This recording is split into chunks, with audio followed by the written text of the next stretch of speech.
एक बार रास्ते में एक अमीर आदमी की कार खराब होने पर वह दूर एक पेड़ के नीचे खड़े एक रिक्शे वाले के पास जाता है। वहां जाकर देखता है कि रिक्शे वाले ने अपने पैर हैंडल के ऊपर रखे होते हैं, पीठ उसकी अपनी सीट पर और सिर जहां सवारी बैठती है उस सीट पर होता है और वो मजे से लेटकर गाना गुनगुना रहा होता है।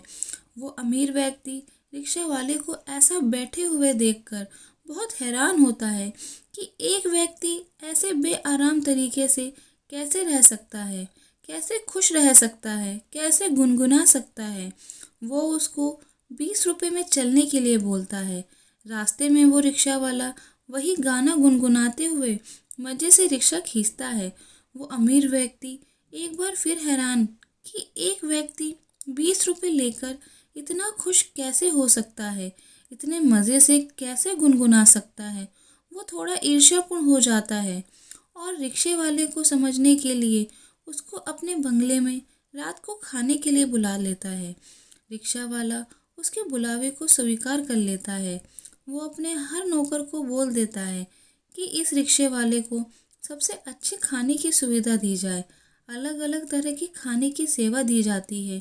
सूप, आइसक्रीम, गुलाब जामुन, सब्जियां, यानी हर चीज़ वहाँ मौजूद थी। वो रिक्शा वाला खाना शुरू कर देता है। कोई प्रतिक्रिया, कोई घबराहट बयान नहीं करता।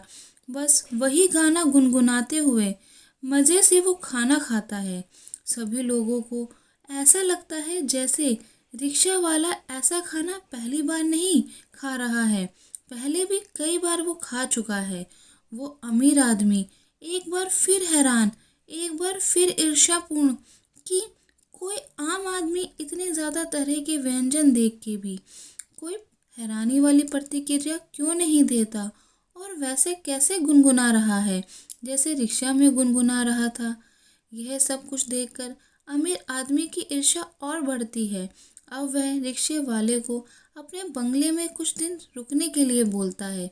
रिक्शा वाला हाँ कर देता है। उसको बहुत ज़्यादा इज्जत दी जाती है। कोई उसको जूते पहना रहा होता है तो कोई कोट। एक बेल बजाने से तीन तीन नौकर सामने आ जाते हैं। एक बड़ी साइज की टेलीविज़न स्क्रीन पर उसको प्रोग्राम दिखाया जाते हैं और एयर कंडीशन कमरे में सोने के लिए बोला जाता है।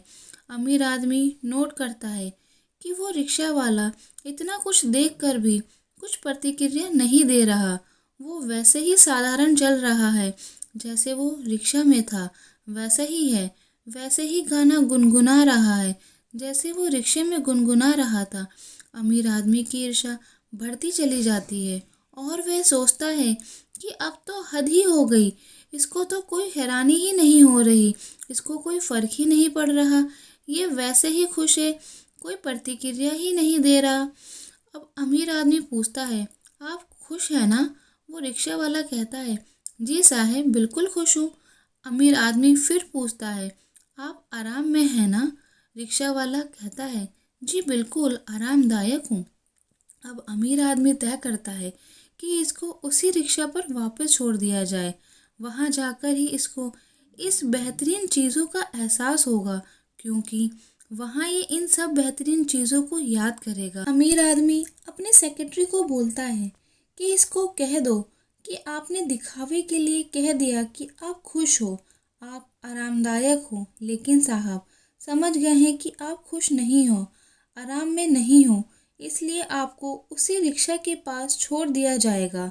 सेक्रेटरी के ऐसा कहने पर रिक्शा वाला कहता है, ठीक है सर, जैसा आप चाहें। जब आप चाहें उसे वापस उसी जगह पर छोड़ दिया जाता है जहाँ पर उसका रिक्शा था। अब वो अमीर आदमी अपनी गाड़ी के काले शीशे ऊंचे करके उसे देखता है।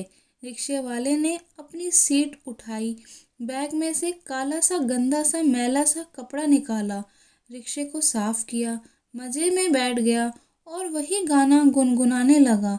अमीर आदमी अपने सेक्रेटरी से पूछता है कि चक्कर क्या है, इसको कोई फ़र्क ही नहीं पड़ रहा। इतनी आरामदायक वाली, इतनी बेहतरीन ज़िंदगी को ठुकरा के वापस इस कठिन ज़िंदगी में आना और फिर वैसे ही खुश होना, वैसे ही गुनगुनाना, फिर वो सेक्रेटरी उस अमीर आदमी को कहता है, सर, यह एक कामयाब इंसान की पहचान है। एक कामयाब इंसान वर्तमान में जीता है, इसको मनोरंजन करता है और बढ़िया ज़िंदगी की उम्मीद में अपना वर्तमान खराब नहीं करता। अगर उससे भी बढ़िया ज़िंदगी मिल गई तो उसे भी वेलकम करता है, उसको भी मनोरंजन करता है, उसे भी भोगता है और वर्तमान को भी खराब नहीं करता। और अगर ज़िंदगी में दोबारा कोई बुरा दिन देखना पड़े तो भी उस वर्तमान को उतने ही खुशी से, उतने ही आनंद से, उतने ही मज़े से भोगता है, मनोरंजन करता है और उसी में आनंद लेता है। इसलिए ध्यान रखिए कि कामयाबी हमारी ही खुशी में छुपी है। अच्छे भविष्य की उम्मीद में अपने वर्तमान को खराब नहीं करें और ना ही कम अच्छे दिनों में ज़्यादा अच्छे दिनों को याद करके अपने वर्तमान को खराब करें। अपने वर्तमान में आनंद लें। बस ये विचार कर लें कि जो आपके पास है, क्या लाखों करोड़ों से आज भी बेहतर नहीं? धन्यवाद दोस्तों। अगर ये छोटी सी कहानी आपको पसंद आई हो तो हमारे चैनल को लाइक, शेयर और सब्सक्राइब करना ना भूलें। और कहानी में आपकी क्या राय है हमें कमेंट में ज़रूर बताइएगा। बहुत बहुत धन्यवाद आपका।